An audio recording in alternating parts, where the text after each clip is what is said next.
ሚው መጽሔት ዜናችን ከአዲስ አበባ የደረሰን ነው። የፌዴራል ጠቅላይ ፍርድ ቤት የምርጫ ቦርድ ችሎት ብሔራዊ ምርጫ ቦርድ የኢትዮጵያ ሶሻል ዲሞክራቲክ ፓርቲ በምህፃሩ ኢሶዴፓ 309 እጩዎችን ከውድድር ውጭ ያደረገበትን ውሳኔ አጸናም። ቦርዱ ፓርቲው አመራሮች መካከል የተፈጠረውን አለመግባባት ለመፍታት የተደረገው ጥረት ባለመሳካቱ በኢሶዴፓ ለህዝብ ይፋ ተደርገው የነበሩ እጩዎች ምርጫ ላይ እንዳይሳተፉና ከውድድሩ ውጭ መደረጋቸውን አስቀድሞ ገልጿል። ምርጫ ቦርድ የዜጎችን መሰረታዊ የሰብአዊና ዲሞክራሲያዊ መብቶች ሊነጥቅ አይገባም ያለው በፓርቲው ምክትል ሊቀመንበር የሚመራው ቡድን ዛሬ ባወጣው መግለጫ የምርጫው ሂደት ቆሞ ከእጩ ምዝገባ ጀምሮ የተፈጸሙ ያላቸው የህግ ጥሰቶች ታርመው ሐቀኛና ተአማኒ ምርጫ እንዲከናወን ጠይቋል። ሰለሞን ሙጬ በፓርቲው ምክትል ሊቀመንበር ዶክተር ራሄል ባፌ የሚመራው ኢሶዴፓ ለሰባተኛው ጠቅላላ ምርጫ ተወዳዳሪ ሆነው ተመዝግበው የቀረቡ 309 እጩዎችን ለህዝብ ይፋ ቢያደርግም በእጩዎች ላይ በእነ አቶ አጫሞ ቦቄ በኩል ለፌዴራሉ ከፍተኛው ፍርድ ቤት ይግባኝ በመቅረቡና ፓርቲውን ወክለው የሚወዳደሩ እጩዎች በህግ አግባብ ሊስተናገዱ ይገባል በሚል የኢትዮጵያ ብሔራዊ ምርጫ ቦርድ በመወሰኑ እጩዎቹ ከውድድር ውጭ መደረጋቸውን ቀደም ብሎ አስታውቋል። ጉዳዩ በፍርድ ቤት ሲታይ መቆየቱን ለዶቼ ቬለ የገለጹት ዶክተር ራሄል ፍርድ ቤት ይህንኑ የቦርዱን ውሳኔ ማጽናቱን ነግረውናል። ውሳኔውም የፓርቲውን ህልውና ብቻ ሳይሆን ሀገሪቱ የጀመረችውን የዲሞክራሲ ግንባታ ሂደት በእጅጉ የሚፈታተን ነው ብለውታል። በእነ አቶ አጫሙ ቦቄ በኩል ቀርበው የነበሩ የተባሉ እጩዎችም በፍርድ ቤት ተቀባይነት ባለማግኘታቸው ፓርቲው ከቀናት በኋላ በሚደረገው ጠቅላላ ምርጫ አይሳተፍም።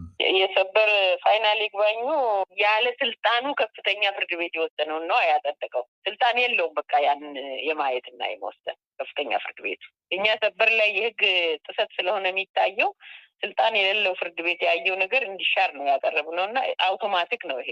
ግን ያው ፖለቲካል ዲሲሽን የሆነበት ምንድነው ምርጫ ቦርድ ኦልሬዲ የእጩ መወዳደሪያው ፕሪንት ተደርጎ ስለመጣ ተመልሶ ፕሪንት ማድረግ ብዙ ገንዘብ ነው አይቻልም እና በዚህ መልክ አትዩላቸው አይነት የፖለቲካ ጣልቃ ገብነት ስላለ ነው በቃ እያዩ ከቆዩ በኋላ አላየንም ብለው ወደኋላ ሄደው ይጻፉ። ምርጫ ቦርድ በፓርቲዎች የውስጥ ጉዳይ ጣልቃ በመግባትና ስልጣኑን ያለ አግባብ በመጠቀም ከምርጫ ጋር ምንም ግንኙነት የሌላቸውን የአስተዳደራዊ ጉዳዮች ምክንያት በማድረግ የዜጎች መሰረታዊ የሰብአዊና ዲሞክራሲያዊ መብቶችን ሊነጥቅ አይገባም ያለው ኢሶዴፓ የምርጫው አጠቃላይ ሂደት ቆሞ ከእጩ ምዝገባ ጀምሮ የተፈጸሙ ያላቸው የህግ ጥሰቶችን አርሞ ሐቀኛና ተአማኒ ምርጫ እንዲያከናውን እንጠይቃለን ብሏል። ይህ ምን ማለት ይሆን? ዶክተር ራሄል ይመልሳሉ። አሁን ለግንቦት 24 ምርጫ ሊያካሂዱ መሄዱበት አካሄድ ትክክል አይደለም። ከመነሻው ስህተት ስላለ ከእጩ ምዝገባ መጀመር አለባቸው። እንደገና ወደኋላ ተመልሶ ለምን ሚሊየንስ ትሪሊየንስ አይሆንም? ከሀገር ደህንነት አይበልጥም። ምክንያቱም ምርጫ አገራዊ ነው።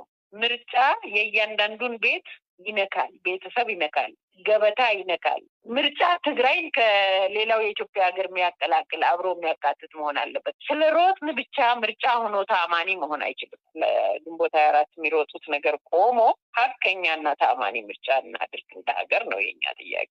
ቦርዱ ለችግሩ መፍትሄ ለመስጠት ከሁለቱም ወገኖች ጋር ውይይት ቢያደርግም ውጤት ሊያገኝ እንዳልቻለ ከዚህ በፊት ውሳኔውን ባሳወቀበት መግለጫው ጠቅሷል። ዶክተር ራሄል እንደሚሉት ግን የተወሰኑ ሰዎች ፈጠሩት ባሉት የፓርቲው የውስጥ ውዝግብ መራጩ መቀጣቱ አስቆጭ ነው። ቢያንስ ተአማኒ ምርጫ ከሆነ የሌላውን እምነት እንገዛለን የሚል እሳቤ ነበረን እና በዚህ ልክ መጎዳቱ። ሁለተኛ ደግሞ እጩዎቻችን ምንም ባላጠፉት ህገ መንግስታዊ መብታቸውን መቀማታቸው፣ የእጩዎች ልዩ መብት መቀማታቸው፣ ፓርቲዎች ውስጥ ያለው አስተዳደራዊ ችግርና ምርጫ እኮ አይገናኝ። ያንን ምክንያት አድርጎ ቀጥታ ሄዶ የእጩን ህገ መንግስታዊ መብት ልዩ መብት መንጠቅ እኮ የህግ ጥሰት አለው።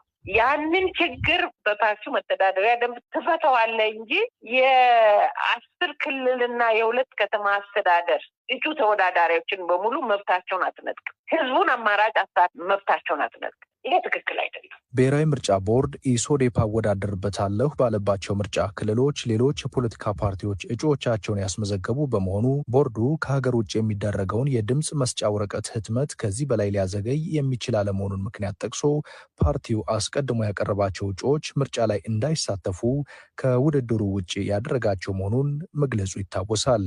ለዲ ደብልዩ ሰለሞን ሙጬ ነኝ ከአዲስ አበባ። የጎገት ለጉራጌ አንድነትና ፍትህ ፓርቲ በምርጫ ቅስቀሳ ላይ ስልታዊ የሆኑ የምርጫ ሕግ ጥሰቶች እየተፈጸሙብኝ ነው አለ። እጩዎችና ቀስቃሾችን ማስፈራራት፣ የምርጫ ቅስቀሳ ባነሮችን መቅደድና ደጋፊዎችን ከፓርቲው ጋር እንዳይገናኙ የማድረግ ድርጊት እየተፈጸመበት እንደሚገኝና ፓርቲው ባወጣው መግለጫ ጠቅሷል። ፓርቲው አሁን ላይ እየተፈጸመ ይገኛል ያለውን የፓርቲውን እንቅስቃሴ የማሰናከል ድርጊት በአስቸኳይ ካልታረመ ራሱን ከምርጫው ለማግለል እንደሚገደድ በመግለጫው ጠቅሷል። ከጎገት ፓርቲ ቅሬታ እንደደረሰው ያረጋገጠው የኢትዮጵያ ብሔራዊ ምርጫ ቦርድ በበኩሉ የማዕከላዊ ኢትዮጵያ ክልላዊ መንግስት ቅሬታውን አጣርቶ ምላሽ እንዲሰጥ ሲል አሳስቧል። ሸዋንግዛው ወጋየሁ። የጎጎት ለጉራጌ አንድነትና ፍትህ ፓርቲም 82 እጩዎችን ለህዝብ ተወካዮችና ለክልል ምክር ቤት መቀመጫዎች ማቅረቡን በመጥቀስ ነው የቅሬታ መግለጫውን የጀመረው። ፓርቲው ከመነሻው በምርጫው አስቻይ የፖለቲካ ምህዳር ይኖራል የሚል እምነት ባይኖረውም የህዝቡን ድምፅ ለማሰማት በፓርቲው ምክር ቤት ውሳኔ ወደ ምርጫ መግባቱን በመግለጫው ጠቁሟል። አሁን ላይ በሚወዳደርባቸው 4 ክልሎች የምረጡኝ ቅስቀሳ በማድረግ ላይ እንደሚገኝ የፓርቲው የማዕከላዊ ኮሚቴ አባልና የህዝብ ግንኙነት ኃላፊ አቶ ወልዴ ብርሃኑ ገልጸዋል። ያም ሆኖ በማዕከላዊ ኢትዮጵያ ክልል በሚገኙ በሁለቱ የጉራጌ ዞኖች እያደረገ በሚገኘው የምርጫ ቅስቀሳ ላይ ስልታዊ ሲሉ የጠሩት የምርጫ ህግ ጥሰቶች እየተፈጸመብን ይገኛል ነው ያሉት የህዝብ ግንኙነት ኃላፊው አቶ ወልዴ ብርሃኑ። የኛን ፖሊሲ በሚገባ ማስረዳትና ማሳየት አልቻለም። ወደ መሬት ወርደን ስንቀሳቀስ ታርጋ በሌላቸው መኪናቸውና ሞተሮች ከኋላችንና ከፊታችን እየተከተሉ በማናውቃቸው ሰዎች፣ አዲስ በሆኑ ሰዎች ማስፈራራትና ዛቻ ይደርስብናል።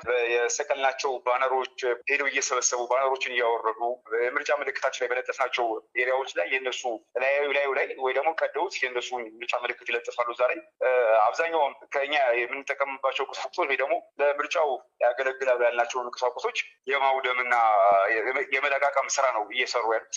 ሌሎች መኪናዎች ራሱ እንዳንከራይ ጫናዎች ያደርጉብናል። መኪናዎች እየፈሩ ከኛ ጋር መስራት እንዳይችሉ አይነት ነገር ሆኖ ነው አንድ መኪና እንኳን በስነስርዓት ማግኘት እንዳንችል ስልታዊ የሆነ አፈና ነው እያደረጉብን ያሉ።